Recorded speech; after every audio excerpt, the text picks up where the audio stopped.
Hello Aries, welcome to the Plaid Sheep Oracle. We are starting with you as always. And this round of readings are about unlocking or accessing your magic.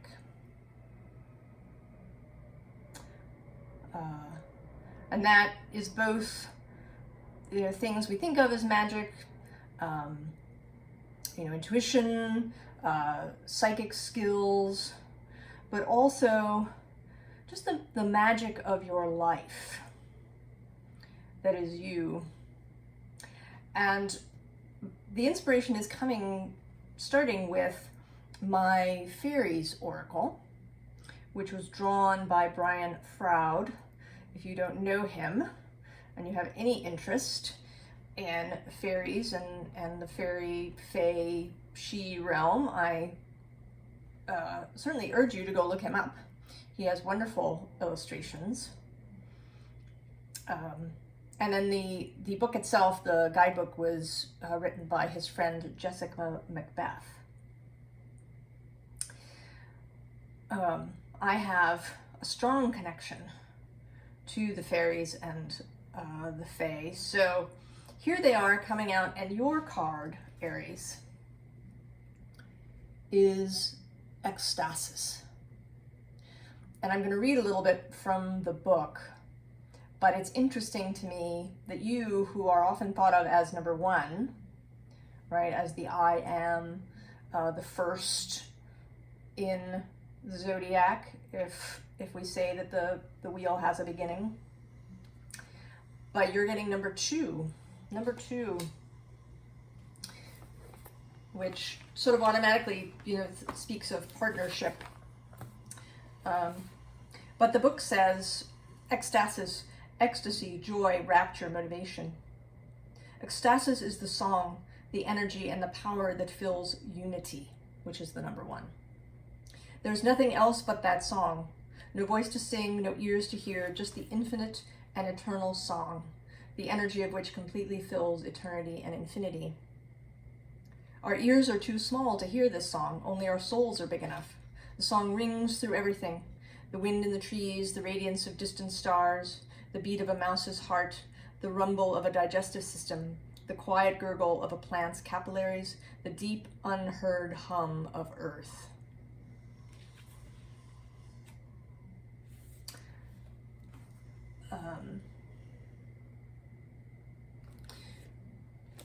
So there is, the book also goes on to talk about how ecstasy, is not something that is generated internally, that is only through the self. That ecstasis is something that is felt when one is open to the rest of creation. And so I think that, right, that is like the primary message that's coming through in this reading, Aries. And as the one, right, as we do, right, as the I am, those of us who have an Aries sun particularly, I think, we tend to think sort of individualistically.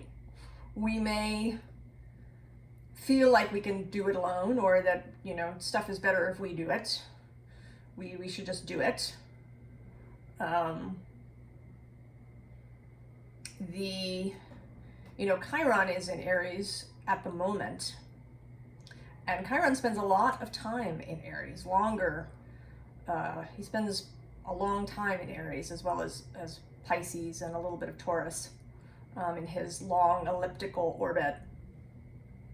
And so there's a big group of us from about 1969 to 1976 who were born with Chiron in Aries. And there can be, right, with the wound in Aries, an over-reliance on self, sometimes taking on too much responsibility for things that aren't ours. and also a cutting off, a sense that we are alone.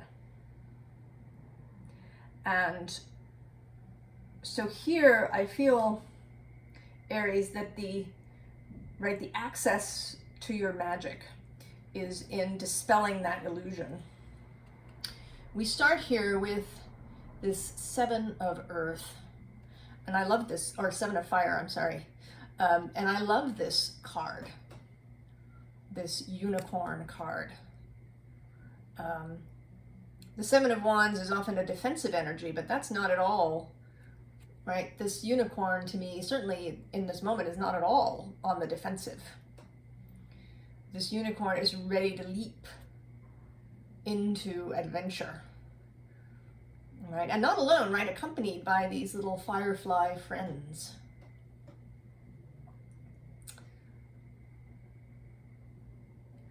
Right? He's ready to go.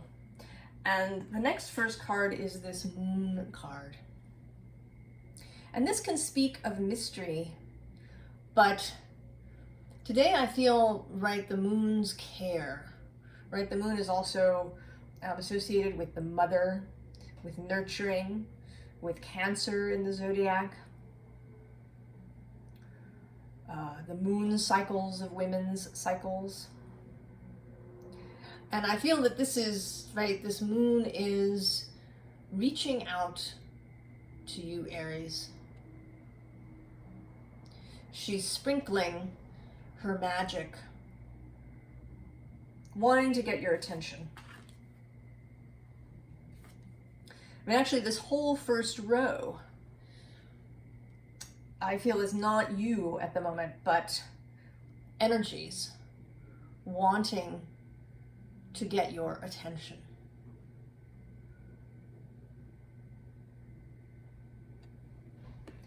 This wonderful Page of Fire. Then there's, right, we're getting really explicit, the call coming from this angelic space. And then another 2 of the High Priestess. And she always, stares out of this card. But today she's sort of particularly wanting to get your attention. And here I feel like you appear a little bit here, Aries, as this rider on the camel, on the giraffe.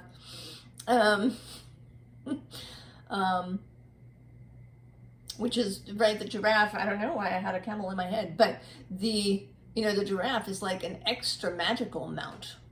We're used to seeing people on horses or even on camels, but you don't often see someone on a giraffe.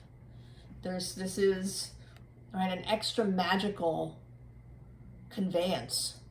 And this magical giraffe has this lantern for you to follow. And I feel as if this giraffe is waiting for you to lift your head, Aries. You've kind of got a bowed head here.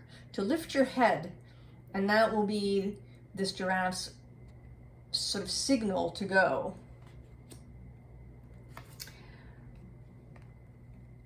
And then there's this card, which is part of you, I think, Aries. This is your soul. That part that always hears the music of ecstasis. That is never separated from that.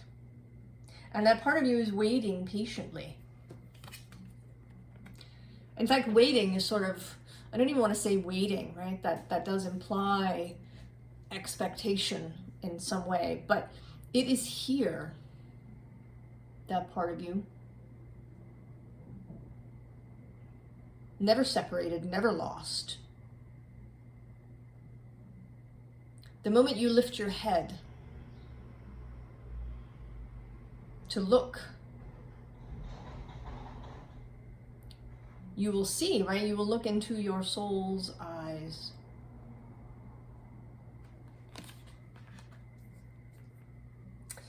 And here I think we have a little bit more of you, Aries, coming through, or at least the state that you're in. in this Two of Swords. And I think you're kind of all of the figures in here, right? You're this head partially buried in the ground, its eyes obscured. And you're also the kitten, right? That's sort of lurking behind, not sure it wants to go, right? This one. And then you're also this other kitten that is a little more exposed, kind of feels a little bit more ready to leap out from behind the head. So I think you're feeling a bit of ambivalence. And right under this, we have this Five of Pentacles. And that is that possible Aries Chiron kind of feeling of aloneness, of isolation in this swirling water.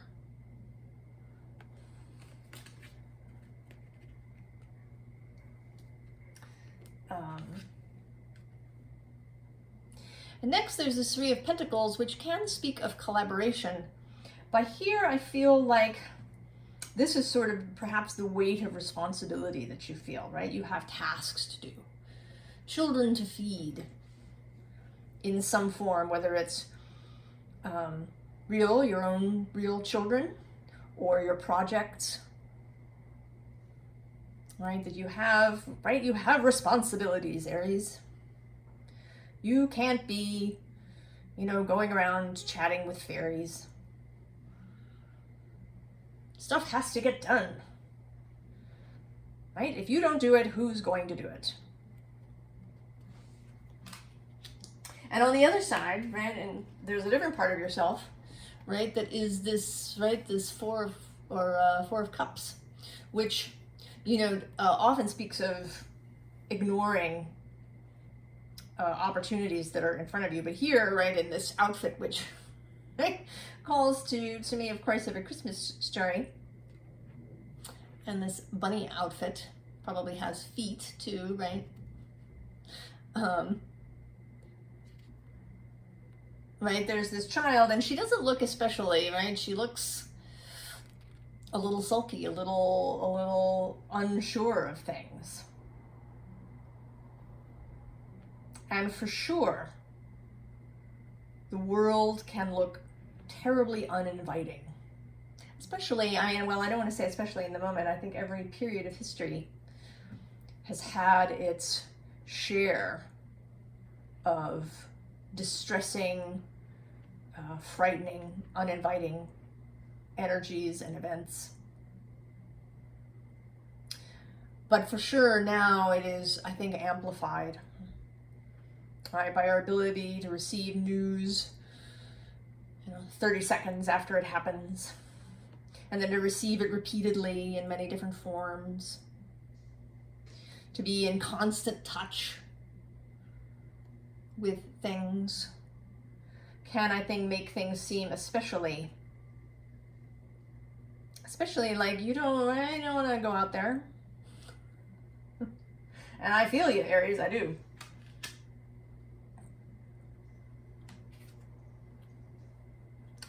Right, and this next card, the Two of Cups.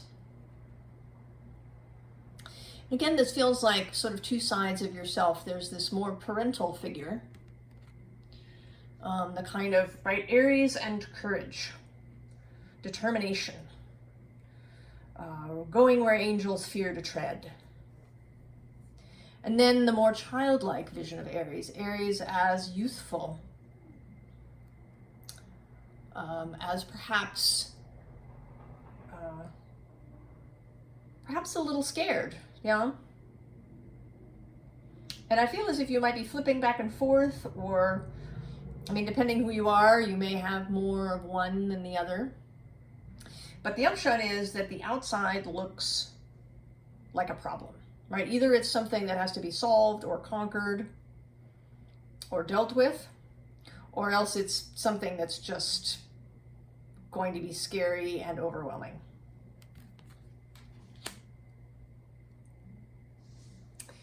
Now here the High Priestess appears again. And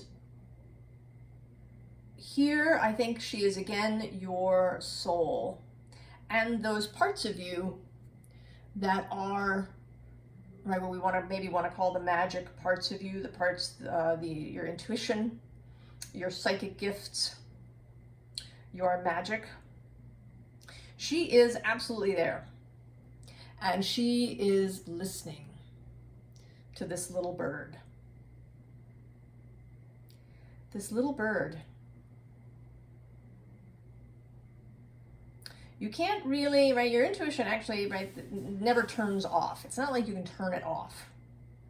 You can turn away from it. You can become blind to it. But it will never go away. We all have that, right? We all have detectors. We all have a BS detector, right?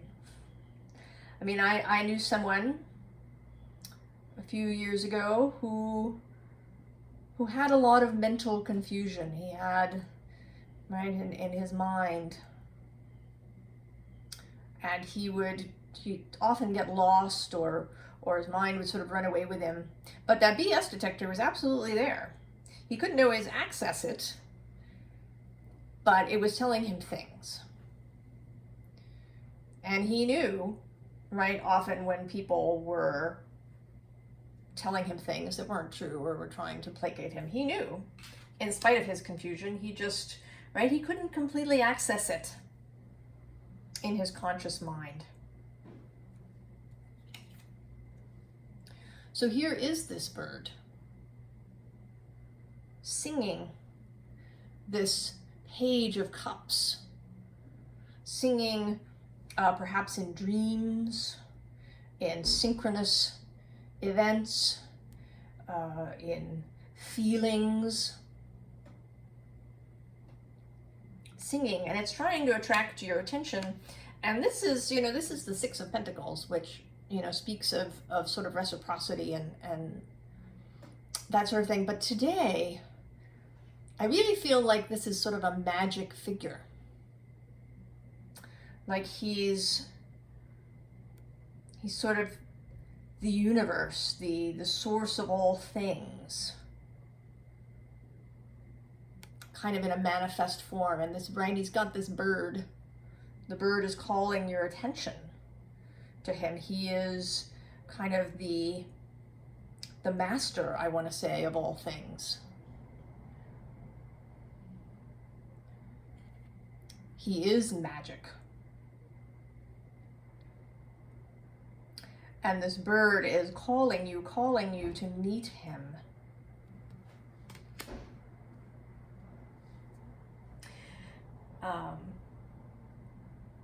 Now here, I think you appear again,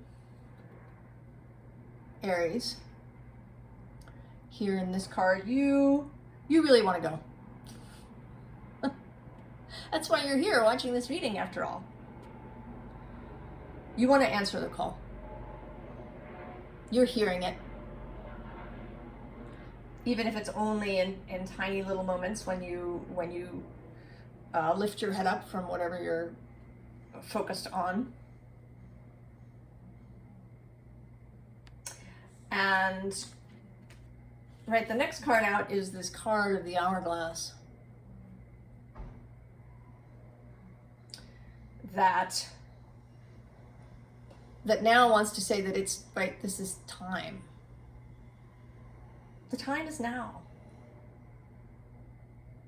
The time is now, Aries. Right? You don't have to wait for the very last grain of sand to drop through the hourglass to act. It's unnecessary. Go now. That's our strength, Aries. The ability to act now. And then sort of the other things here are kind of partly to attract you. One, there's this beautiful oxygen card, right, with its flaming torch and this loving, entwined couple. And I don't think today that it's speaking of human relationship, but of this ecstasis song, right, that fills unity, that that is part of what creates beauty for us. Right? That is our oxygen. Right? The beauty that we breathe in. And then there's this Scandium card, which I feel is less about the image. I was prompted to look Scandium up, and two things about it. One, when it oxidizes, it turns sort of yellow and pink, which is kind of magical, right? We're sort of used to, iron, which rusts, that kind of dark red, or copper, which turns green. But yellow and pink particularly, right? The color of the heart. And the other thing is that there's apparently more Scandium on the moon than there is on Earth. And that takes me back, right? It's a callback to this moon card, this moon that's drizzling magic on your head, hoping that you'll look up, that you'll look up and see this page of fire calling to you,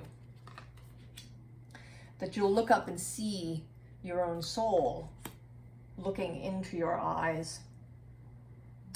And this ecstasy, this union can look different, right? It can look joyful, right? Like play, like dancing.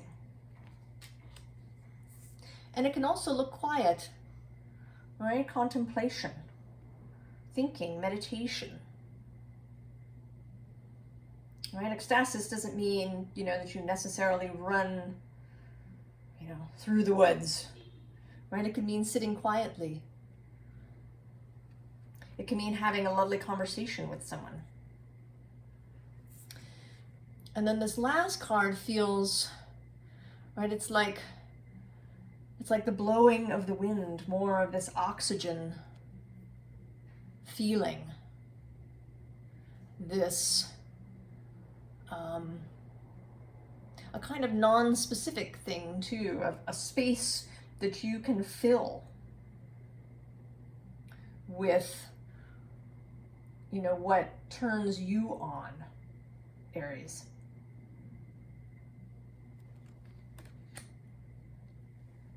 Then the last two cards I feel are sort of a reiteration. One, there's this wind card, and that's, both about change and about getting your mind in order, right? She is, she's creating change, but it's not actually, right? This isn't actually a tornado, right? Everything here in this swirl is upright and complete, right? There aren't, nothing's actually flying through the air as such. It's not being torn apart. It's kind of being, right? It's like her mind is bringing this into being, right? It feels like manifestation to me. But clarity of mind is required for that, y'all. And not just clarity of mind, because the underlying card is this inner core card. And I actually think the name is kind of strange because, right, the rest of the, right, I mean, right, that you have this solid core, but there's this, right, this expansiveness, right, this flying away, and then there's this dove that's also flying out of these minds. But I'm drawn first, right, to the fact that there's two figures here. So your earthly self and your soul self. And the dove being peace, right? Peace between them. Peace between your various parts. Maybe not even just your soul and you, but all the parts, the inner child and the inner responsible person. That you come to this unity through, via ecstasy. Because this is also an ecstatic image. An image of connectedness to everything else. And then underneath that is this North expansion card that I feel is, it's kind of, right, that there's this connection happening here to the all that is.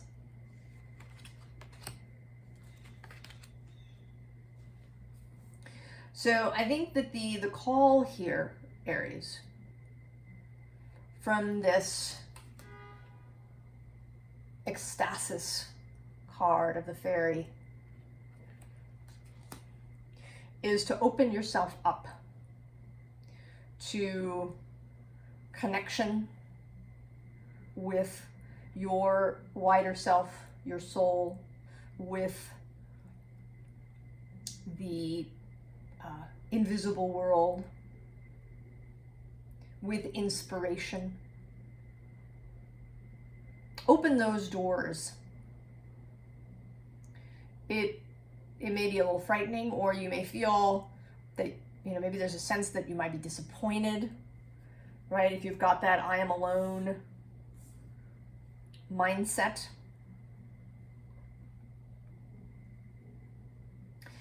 And, the truth of it is that there kind of is no magic bullet exactly to changing beliefs. It really is a practice of repeatedly lifting your head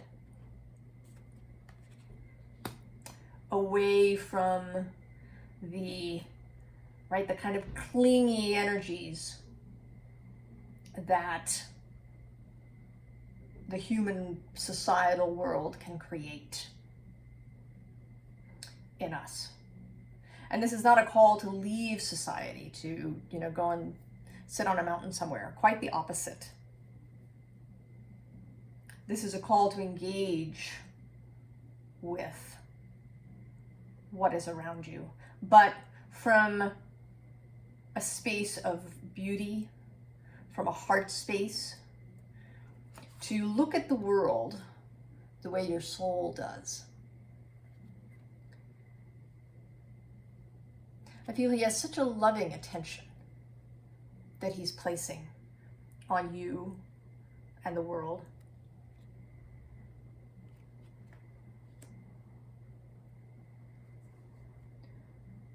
And you may need to do it repeatedly throughout the day as you run into things that, kind of cling, or that, push your buttons. But open that door, Aries, in whatever way works for you. Meditation, shamanic journeying, art, journaling, going out in nature, divination work. But open that door and do it all day, repeatedly. I mean, if it helps you, I would even say, set an alarm, right? You hear this, right? That you should set an alarm for yourself so you get up and walk around if you sit at your desk all day, so that you don't, kind of get cramped and stuck. But you could set an alarm for yourself to open up, to connect to your heart, to randomly open a book and see what it says, to whatever magical sort of practice that you might like to engage in. Trust yourself if something calls to you, Aries.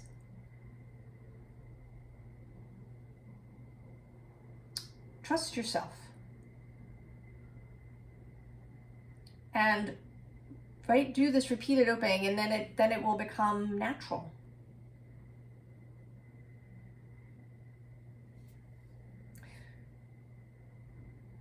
Engage with the ecstasis, with the ecstasy of the universe.